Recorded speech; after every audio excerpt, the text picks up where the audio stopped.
My name is Davis Wardwell. I'm 18 My years name's old. Lisa My name is Hannon. Noah Blunt. I'm the student pastor here Trio at Westside. Quinn. I'm actually Charlie's cousin. David Thomas, here with Charlie. Austin Gregory.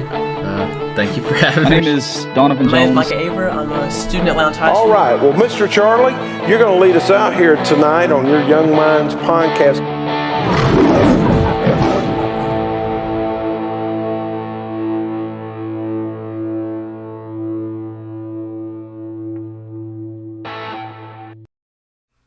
All right, welcome back to the podcast. Today I have my friend Matthew Warren with me. Man, I'm so glad to have you on. If you could just introduce yourself and we'll keep on rolling.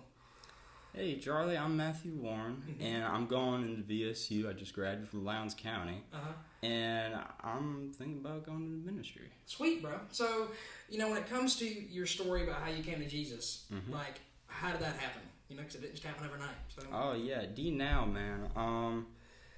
D-Now this past summer, it was a great experience. I see people coming together, and my calling to God and Jesus, it was something. I kind of struggled. Yeah. I struggled a bit, and it wasn't until after I said to myself, I just became saved. Yeah. And I went to Pastor Noah. I believe it was a Wednesday. Yeah. And I said, Pastor Noah, I believe I just got saved and I want to be baptized. So good. That's so good. And would you say that, Avery had an impact on you coming to D-Now and everything? And stuff like that? Yeah. Because I've noticed, I'm like, with Avery and Micah, especially, like, they've invited a lot of you guys, like Steven, to come to these events and stuff. And it is so cool, because I've known you guys from school, and I'm like, hey, I know who these guys are. Like, come on. Because I think it's great because I don't get to see you guys as much. Like, when we were in school, because you guys were in the Bridgman and stuff, and I was off doing my other classes or whatever. I know you were, but I didn't, get to see you much. So I'm glad that they stepped up and had the bonus to invite you guys, because that's not easy either.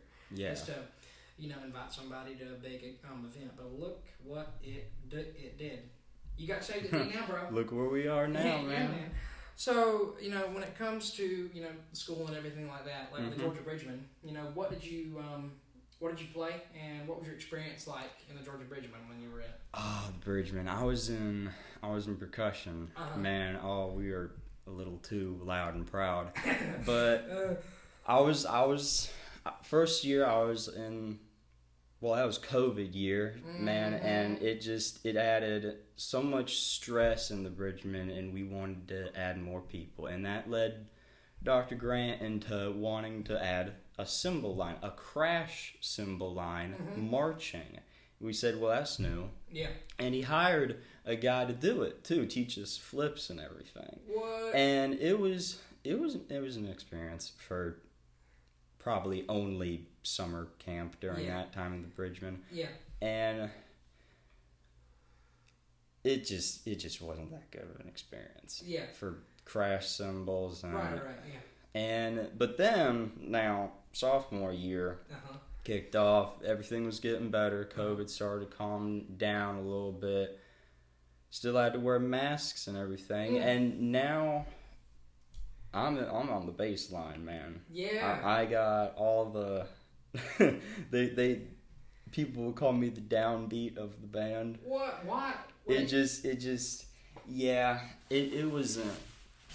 It wasn't much of a thing. I just have, you can't see me doing this, but solos, as they'd say, and it was just.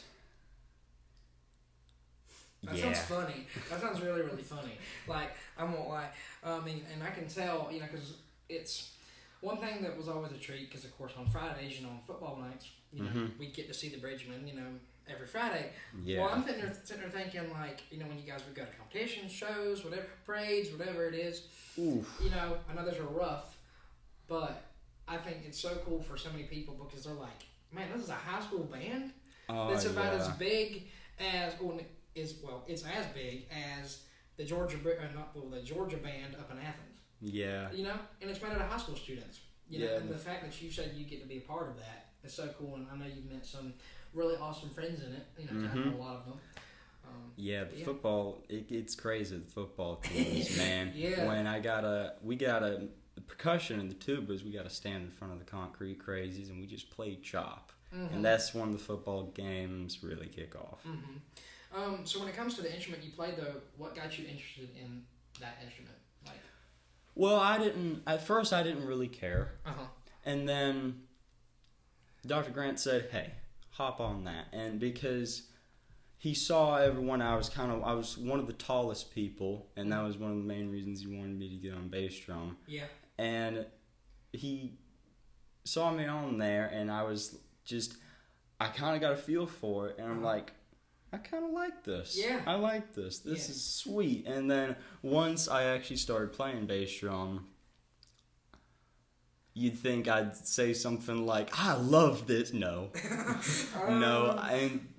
But till I actually started liking it was about the end of junior year. And then, because before it was all about, this thing is heavy. Right, yeah, 'cause it's strapped onto you. Yeah. I mean, and dude, I've seen the pictures, cause they took a lot of pictures of you. I've known there was a lot of pictures of you. Oh, yeah. But man, those things look so heavy, like to play, but I mean, you look like you're having fun with it, but I'm like, my body couldn't, I'd fall over, like I'd fall forward if I was carrying that, and plus I'd probably have scoliosis by the end of the year, We'd have bass drums probably throttle forward, about to trip, and luckily they don't. Yeah, and at least you don't lose your hat or anything like some people do. I've noticed that. Oh yeah. That's always funny when people lose their hats though, when they go flying off and somebody steps on them. Like, then I always try to look. I'm like, who lost it? Like I try to look out in the crowd and see who lost it. But that's always impossible because you guys are wearing the same thing. It's like a missing piece game. Like find the where's bicycle. Yeah. Like dude. So there's so many times, and I'm sure you've heard this from many people. It's like, I try to look for a specific person, in the regimen. Yeah. Impossible. Unless they tell you exactly where they're at, where they're starting, because, you guys move around too much, to know. But I'm like, and there's only been a few times where I can see somebody specifically. I think I might have seen Mandy Jo maybe one time, because one of the shows, she was right there in front of me. But other than that, I'm like, where the heck are my people? Like, I don't know where they're at. I was looking and I couldn't see you guys. But, you brought this up in the very beginning, but, why do you want to go into ministry? And this has been, probably the biggest thing for you here recently, I would assume, besides graduation. Yeah, man. I was thinking about this for a long time, and when I first started thinking about it, I was kind of in this phase, like, whoa. It's like, God, you sure? Yeah, like, no, it was like, what do I want to do? What do I want to do? And then I was always in these things like, do I want to be a police officer like my dad? Do I want to go into criminal justice? Cool. I was thinking for a while if I want to be a prosthetist, where, like, you make limbs for people, legs, but most of that, for many reasons, as you could tell, is in Texas, and I physically couldn't live in Texas. I just couldn't. Too much. Well, I mean, this is one thing. The traffic. Like, oh yeah, dude. But there's so much more stuff. I don't know. Doesn't it take like 8 hours to get from one end to Texas to or it's hours. I don't know how long, but it takes from one end to the other. Yeah, I'd believe that, man. If for it be, and we just went to San Antonio, not, it was I believe it was for junior year. Yeah. And we went there to San Antonio, and it just looked messed up. Yeah. It looked messed up. And, but the part of it about wanting to be a prosthetist is that, well, I want to stay here. Yeah. And it would just, for this job, yeah, you earn a lot of money, but it also costs a lot of money to provide the equipment for you. And so I started thinking about it more, and I'm like, do I want to teach music? And then I was kind of like, well, maybe that's not... You bounced around, so you... I did bounce around, man. Yeah. And then I had the thought about going to ministry. I started writing a little bit to myself, taking notes, reading the Bible more, and I was like, it didn't click until this past summer camp. Mm-hmm. I'm like, I want to go into ministry. Yeah, that's cool. And it was David too.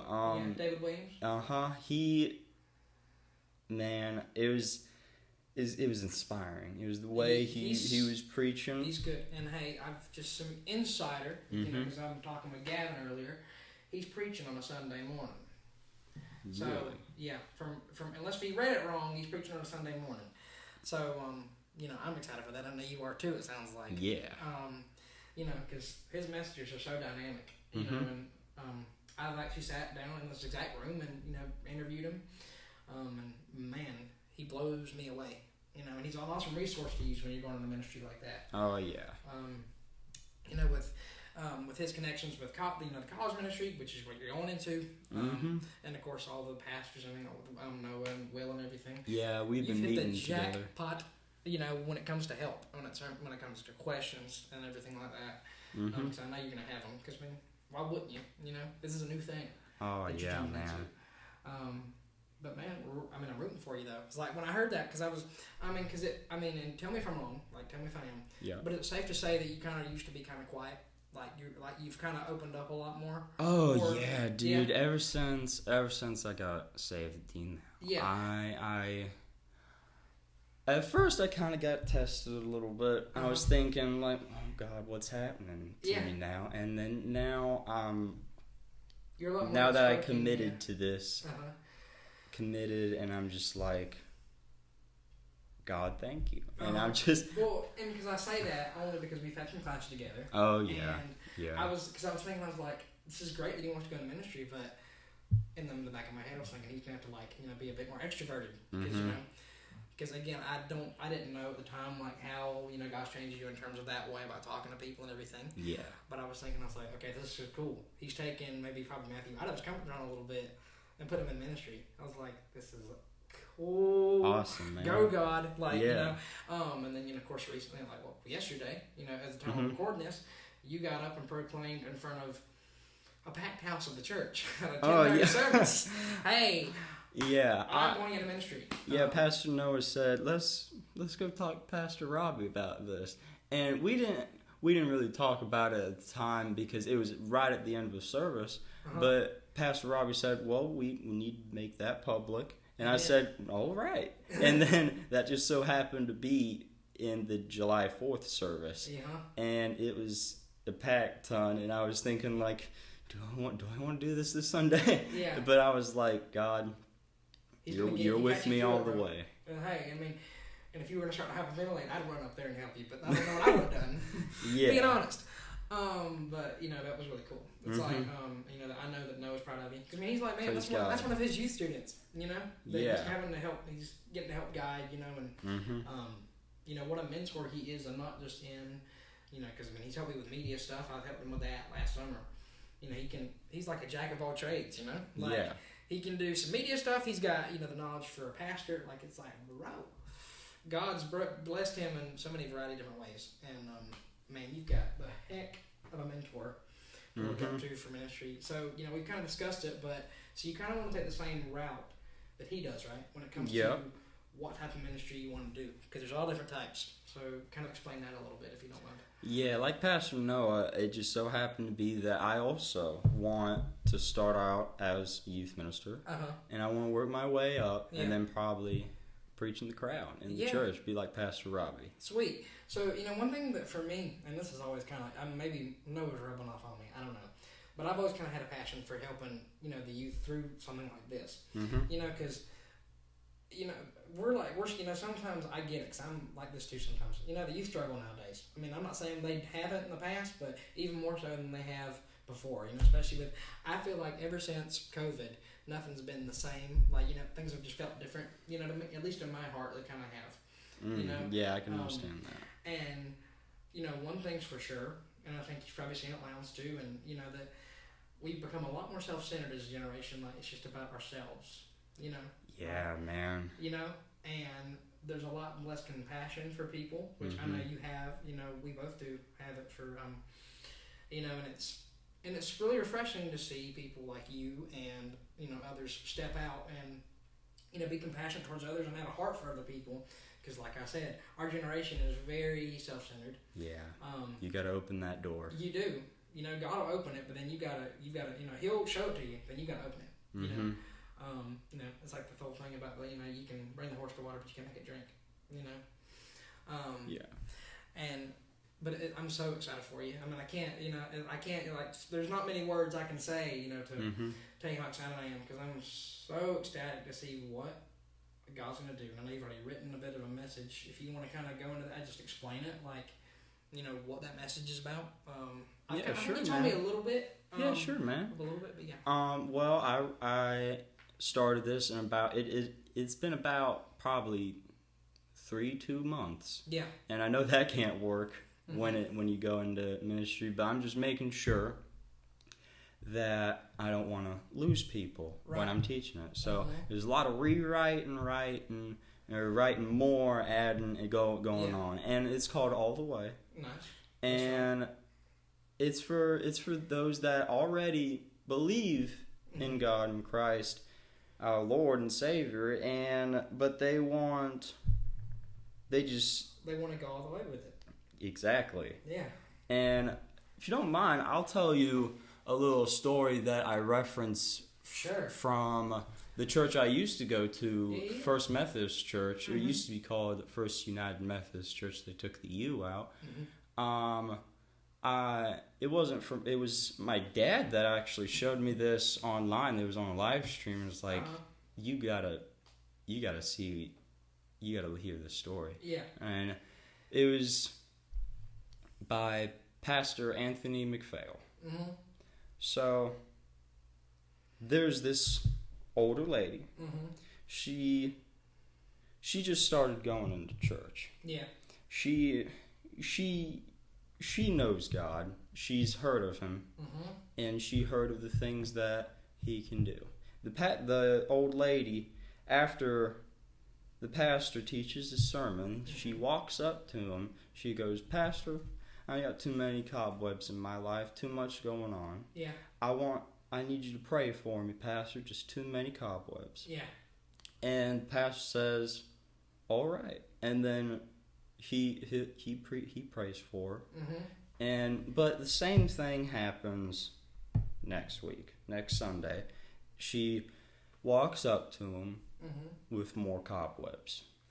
She tells him, "Pastor, I got too many cobwebs in my life. I need to get rid of the cobwebs, Pastor. Just too many cobwebs. I need you to pray for me." And Pastor prays for her again. Yeah.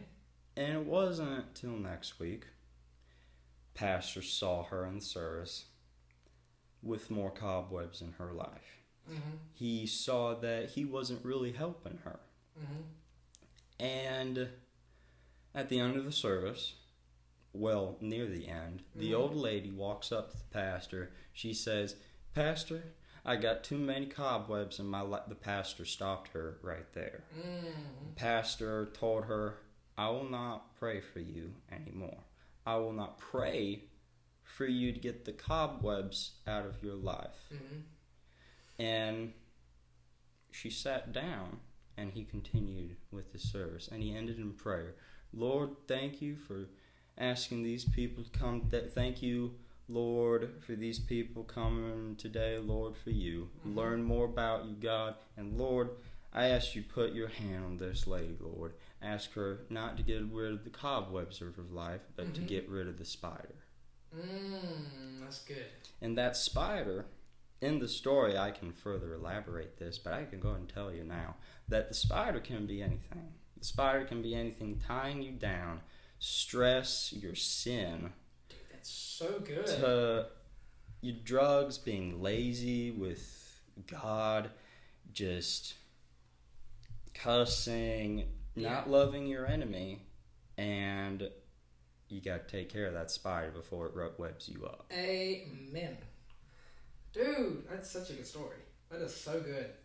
That's really, really good. Thank you, man. That's good.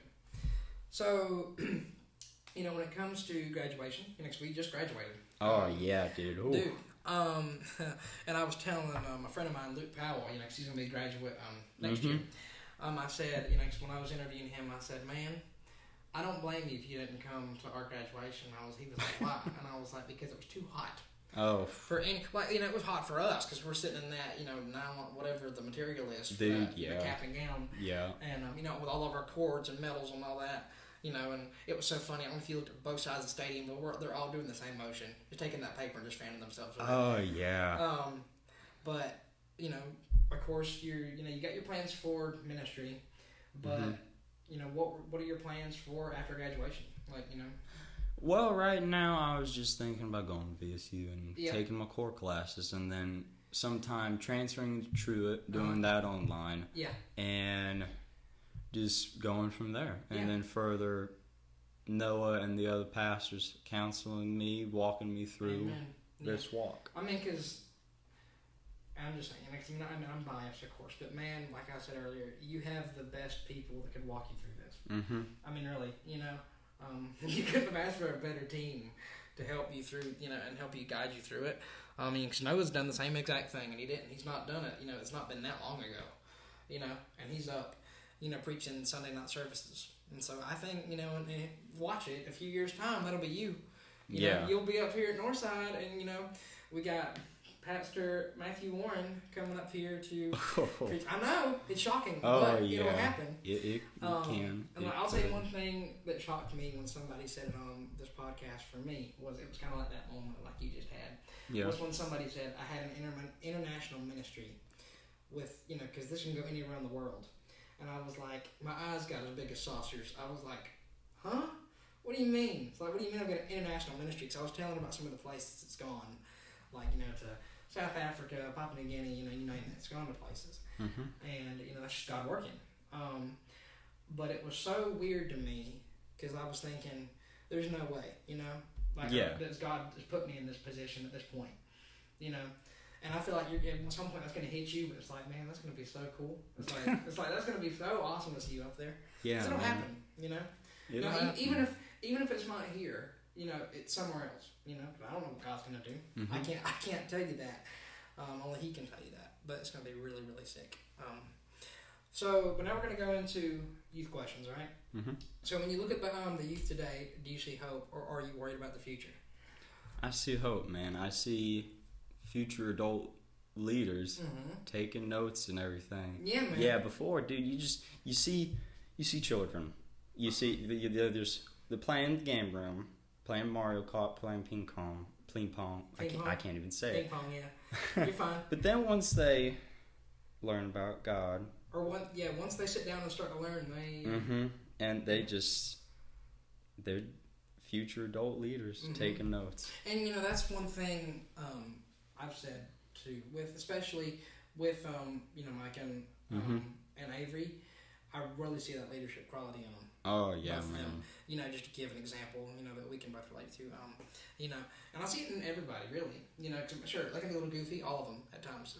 Because guess what, I am too. You know what? Yeah. We're all a little crazy. Yeah. But it's so cool when it comes to God, they sit down and they take notes and they're so passionate about it. Like, man, I think Micah was about ready to, at Savannah, he was about ready to swap with somebody for Bible time because he would go deep. Like he's a talker. Oh yeah, he's a talker. His podcast lasted for almost 50 minutes. So yeah, he was a talker. Yeah. But it's really really cool to see because it's not just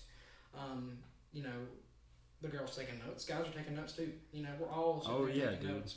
And one thing I found too, especially when it comes to a lot of messages, is that I love to take notes, but sometimes, especially with Noah's sermons, I sit there and I'm like just soaked into it.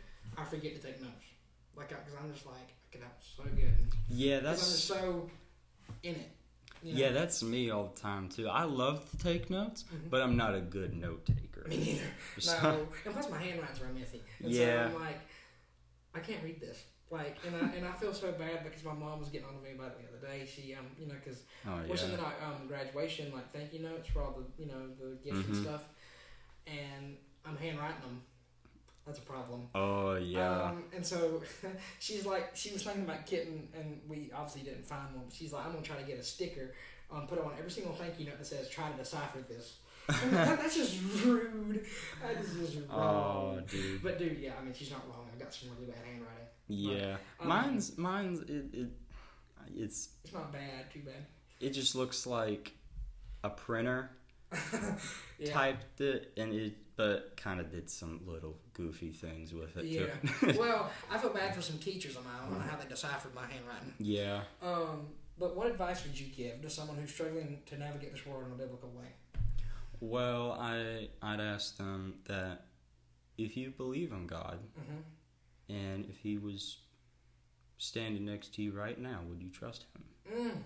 And that also, I mean, all that follows in trust, and that also comes with grace. Right. And we need to further our relationship with God the way we can. And I'd ask them to read the Bible, pray over it, and go deep so you actually know when you're saved. Because some people don't know, and then they'll just say it like, I'm saved. And then they're sitting in the water, not knowing what's happening, and then it isn't till later they're actually saved. Yeah. And one thing that God, I think, taught me, like, yesterday, really was that don't ever, when God does a miracle of some kind, any kind, whether it's in someone or for them to get saved or whatever, whatnot, the friend helped me realize this is, it's not going to be when you expect it, so stop expecting it, because it's not going to be when you expect it. Because I was thinking about that, I was like, that is so true, because when I got saved, I didn't expect to get saved that day. Yeah. It was on an Easter Sunday, but I didn't expect it. I just knew. I looked at my mom and I was like, okay, we got to go up there like right now. And cause I think I probably started crying a little bit. And then the next week, me and her, I got baptized and she rededicated her life. So that's amazing, dude. And I always love to tell this to people, and people that are like avid listeners, they're probably saying, stop telling me this, because I've heard it 1,000 times. But Pastor Randy was I was the first person he baptized here. And so that's always been like really, really cool. It's like, we have that special connection that, like, because I didn't know that, because he's not been here that long. He got here at Northside around 2021. And so it was like, man, that's so cool. But yeah, that's one thing. I don't know about you, but do you ever sit there and think, God, come on, come on, I'm expecting this. Come on, this is gonna happen, right? But then you're like, wait, He's not gonna let it happen if I just keep expecting it. That's one thing for sure. I don't know about you, but I don't know. I just feel like saying that. I feel like somebody needed to hear that. Somebody need to hear that. Whatever you're wanting God to do, it's not gonna be right then, or it may be right then, but you're not going to expect it. That's good, man. Yeah. So, if you could describe LHS in one word, and Northside if you want to, in one word, what would it be and why? So those two places, what? Well, I would say strong. For Northside or Lowndes? Both really. That can definitely work for both. Lowndes, definitely strong. Definitely strong. In its learning and in the community. Yeah, 'cause it's got a lot of influence. Yeah, and the Northside, it's strong can be for anything. Yeah. And Northside is everything. Yeah, it's for strong that definition. In, the faith sense. I mean, because there's a lot of churches, and you've seen them slip away. Yeah. They're slipping away and bowing down to the stuff that's going on in this world, right? Northside's not one of them, thankfully. Yeah. But a lot of people don't know it. But Northside had I don't know if you've heard about the rough times of Northside or not. I have. Some. You have or have not? I have not. Yeah, I'll probably tell you a little bit of that after we hop off here. But it's something that I think about often, because you're like, look at how Northside is now, and you're thinking, what? There's no way like the Northside could ever have a rough time. Yeah, I especially wouldn't know that, because Northside was it was the first church I went to. Yeah. And I came back kind of just last year in November. Yeah. And I was like, let me come here for now on. Yeah, I was like, yeah. It's like, when I saw you kept coming, I was like, he's continuing to come. And I don't remember who it was. It was somebody. somebody I knew was like one of the older ladies here at Northside, and she actually asked me. She said, "You know who that is?" And I said, "Yeah, it's Matthew." And he's like, "Okay," because I think he was sitting with your dad, I think, but she just wanted to make sure that like you knew somebody. And I'm like, "Oh yeah, he does." He knows people here. I promise. I think it's because we had different services. I think. Oh yeah. But that was really really cool. I wish I knew it. I know who she is. I don't remember her name. That's gonna drive me crazy. But so what is your life verse and why is it important to you? Ask that again. What's your life verse and why is it important to you? Like, what is the verse that sticks with you the most? Oh, that's in Matthew, and I can't. If you want to pull it up on your phone, you can. Yeah, I can. You're good. Yeah, but that's ironic that it's in Matthew though. Yeah. That's funny. That's really really funny. It's here. Okay, Matthew 10:29 through 31. Not one little sparrow falls to the ground without God knowing. God has all the hairs on your head numbered. So don't be afraid. You are worth more than all the sparrows. Paraphrase that. Yeah. But that's a big deal towards that you were created by God and you are everything to Him and He is everything to you. Amen. Yeah, man. Well, that's all the questions I have, but is there anything you just want to add, anything like that before we hop out of here? Not really, man. I think I'm good. Okay, well, thank you for your time. And, man, I can't wait to see what God does through this and through you in the future. Yeah, man. Thanks for inviting me. Of course. With another episode of the Young Minds Podcast coming to a close, I just want to remind you that you are never alone and faith is action. So let's get out there.